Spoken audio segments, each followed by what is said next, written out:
Hi there. So basically, I'm going to be looking at like the introductory aspect of audit and assurance. Basically, to the aim is to have like an overview or review of the basics of assurance engagement and audit engagement, professional accountants assurance engagement. So when we are talking basically about audit, when we're talking about assurance, after this elementary that we are going after, we will dive deeply into advanced audit and assurance, international audit and assurance, and the skill level audit and assurance with the aim of understanding statutory audit, regulatory environment, professional ethics, and the deeper side of audit and assurance industry. So, audit of a company's financial basically is to ensure the integrity, the fairness, the fair presentation of the audit, basically, which involves some elements which I'm going to mention. Basically, those elements are in form of living and non-living, that is human and non-human factors that we must bear in mind. But basically, professional accountants assurance engagement, especially when it comes to audit, it transcends ordinary assurance engagement. When we are talking about assurance engagement, basically we'll be talking about giving comfort to third party or those that engage us, the user of the information, in a way that basically not too regulated when we are talking about assurance engagement. I'm trying to clarify something here and basically driving at the difference between audits and assurance engagement. Audit actually for professional accountants assurance engagement is an assurance engagement, but not all assurance engagements are audit. Should I come again slowly? When we are talking about audit, audit is regulated, audit is methodical. But when we are talking about assurance engagement, basically the professional accountant relies more on his or her ability and exposure experience to actually serve the clients. But when we are talking about audit as an assurance engagement, the auditor must actually follow the international standard on auditing, must follow basic rules, procedures to express an opinion. In some assurance engagements, you will not really need to express an opinion, but for audit engagement, you will need.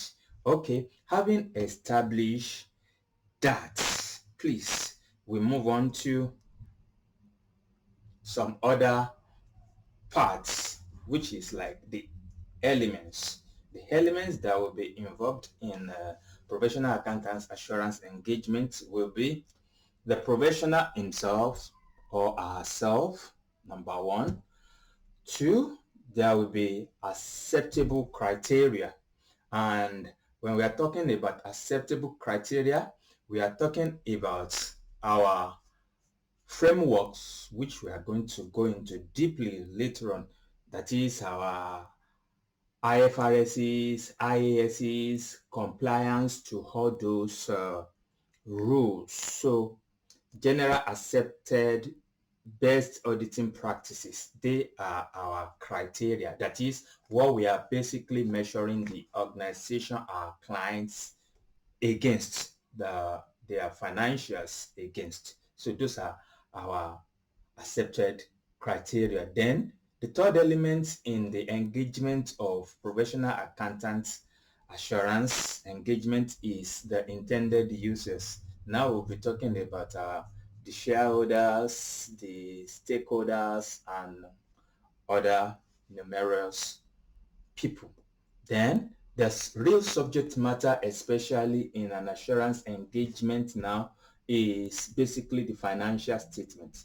When we are composing our mail, say on top of it we put subject matter and we type the subject matter. But now the subject matter in the engagement is the audit of the financials, right? So that's the fourth element. And last but not the least element is the responsible party. The responsible party are those that prepare the financials in form of the CFO, in form of the internal accountants, in form of other people that had worked to ensure that the financial are ready for auditors review. So those are the responsible party, those that actually engage us, like the company's director. So those are the five elements that we must equally bear to mind when we are talking about professional accountants assurance engagement. Of course, audit is to give assurance and confidence to users of the information that we've reviewed and vouched for.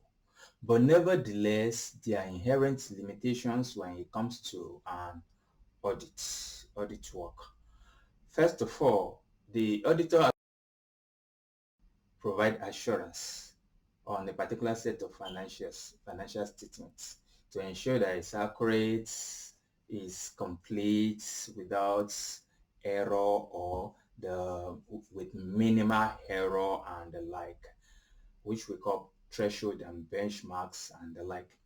So auditor basically cannot perform 100% and be sure with certainty the accuracy, completeness, absence of error in the financials 100%, because basically what auditors do um, is to ensure and divide the financials into proportion and ensure that there is no material error and the like. That word is what I was looking for, the materiality of the errors or of the misrepresentation. So having established that, okay, the it's not not misrepresented, then auditor has done his or her work. So consequently, at best, the auditor can provide assurance, reasonable assurance. So that's at best, the best of the quality audits work will give us reasonable assurance. And this is because auditor cannot check every aspect of the transaction. Just imagine 30, 100 people had worked for a year and 3 to 7 people, team of auditors needs need 2 weeks to be engaged and audit and review the accounts. Just imagine how they are not superhuman beings. So definitely they will do what they can do because the the work is so much and they just have to review and ensure the integrity of the accounts and misrepresentation is at the best minimum. Auditor also is using judgments when interpreting matters. So judgment comes in especially in the area of items like provisions, those that are not transactionary but we need to provide for. So judgment comes into also only, of course, they are they are human, like I said, and some significant, and they are to ensure significant errors, misrepresentations are not actually overlooked. These are critical aspects of auditors' role so that they will not be negligence. Some figures like the estimates, like depreciation, like I mentioned, requires judgment and is subjective. Provisions are subjective. So these are some of the things that actually factors that limit the quality of audit work. The directors, managers, employee too. Sometimes there may be collusion, and don't forget the primary purpose of audit is not to look for fraud, but if possible, detect fraud. So when there are collusions and those things were craftily hid in the financials and the like, it may take a really skilled auditor that has time to have detected them. So when this happen too, there may be it's a limitation to the delivery of the audit work. So if we move now to what financial audit really is, basically it's an independent examination. Auditor must be independent. It's a review work. So basically, auditor is not the one preparing the financial.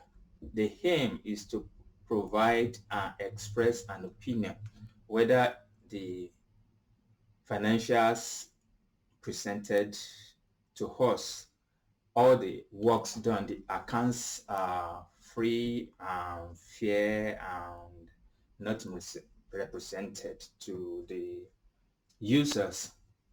So an independent auditor is a person or persons, depending on whether we are talking of as a team now or as individual, that has no part in the preparation of the financial statement. I mentioned that earlier on. No relationship or significant relationship with the party that prepared the financial statement. As much as possible, no relationship with the party that prepared the financials. Also, no vested interest. No vested interest in any way, shape, or form in the information disclosed in the financial, so that there will not be issue of self-interest. So advantages of audits may include it gives credibility to the accounts, especially when considering the tax authority. Also facilitates sales of the entity. If they want to sell, the buying party will want to assure the integrity of the accounts. Prevention, detection of fraud, facilitation of disputes, resolution, that is if any. Last but not the least, I'm going to mention is about the credibility of the information for investors and the lenders alike. Of course, when it comes to the disadvantages or the demerits, like I'd mentioned, we'll be talking about the cost of the audit. Of course, you must pay the auditor. Also, the employees often feel intimidated when auditors are checking around. It seems a bit natural. It seems sometimes intimidating. It's involvement and it distracts from the real work that the organization supposed to be doing at that time when the auditors are not are present rather. So basically, this is the foundation, the fundamental of the basic elements, introductory parts of audits. Next, I'll be looking at audit functions, the difference between external and internal audits. We are going into the jugulars, the fundamental of external audit engagements, our code of ethics, and ISAs, that is International Standard on Auditing. We'll discuss about the issue of International Federation of Accountants. We are going to talk about auditors, professional skepticism, and the stewardship, the agency that surrounds auditors, accountability, and responsibility. So as we move on, basically, here I just establish the foundation to any kind of assurance engagement. Anyone that really wants deep knowledge about audit and assurance engagement, advanced audit and assurance, there are two playlists already for skill, basically audit and assurance. Then we have audit and assurance, especially for students of international audit and assurance who use the advanced audit and assurance playlist, and it's enough for the knowledge that they actually require. This is Gbenga Olatunji FCA from GJM's Associate channel. Don't forget to like, click, all, subscribe on all social media, GJM's Associates. If you do not see GJM's Associates, you will see Gbenga Olatunji on that particular medium. So we pride ourselves, we have value to life, we have value to your businesses. Please, when you are subscribing, click all notification so that next time we upload, you will not miss any of the upload. You will be notified. And click like. It is good for the algorithm of YouTube so that it can spread more abroad this good work to other people that actually deserves and need it. So especially around you. Comment if there are anything rather, permit me, that you think we should have included, or you would like to know more about. Don't be hesitated. Comments, and you can be sure that we are going to respond. And for everyone that has commented and it seems we did not respond to it directly, sometimes we make video, especially you will see that there are large number of people that actually are talking about that particular topic and the like. We just respond by making a video concerning it. And for some, that's too, I'm just coming out to let us know why some comments are not responded to directly. We could have responded in another video, or we could have done the work before. That we just need a little search on GJ's Associate platform to find what we are looking for. Those are one of those things that I've observed with us. Please, let's do more a bit of work to search one or two things on the channel. Yeah, so subscribe and like. In recapping everything that we just discussed now, we've spoken about elements, the 5 elements of audit engagement. Professional accountant will be involved. The accepted or acceptable criteria will be involved. The intended users are involved. The subject matter is involved, and the responsible party, that is those that engage us. Inherent limitations in assurance engagement has been discussed, and initially buttressed that all assurance engagements are assurance engagement, but not all, but all audit are assurance engagement, but not all assurance engagements are audit engagements. Please don't mix it up.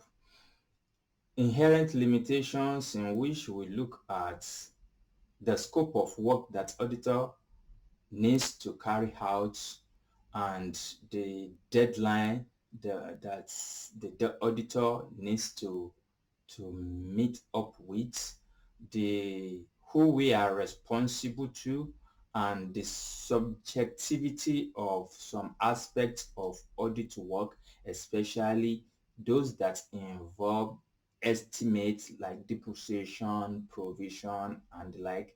All these form part of inherent limitations factors in an audit engagement.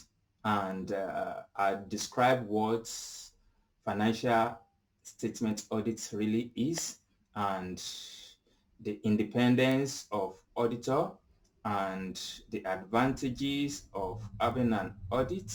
It actually adds credibility to everything. In summary, the disadvantages have been looked at. Next, we are going to be looking at functions of internal, external audit, and we move on deeply into audit and assurance engagement. Gbenga Olatunji FCA has been speaking. We are value to life.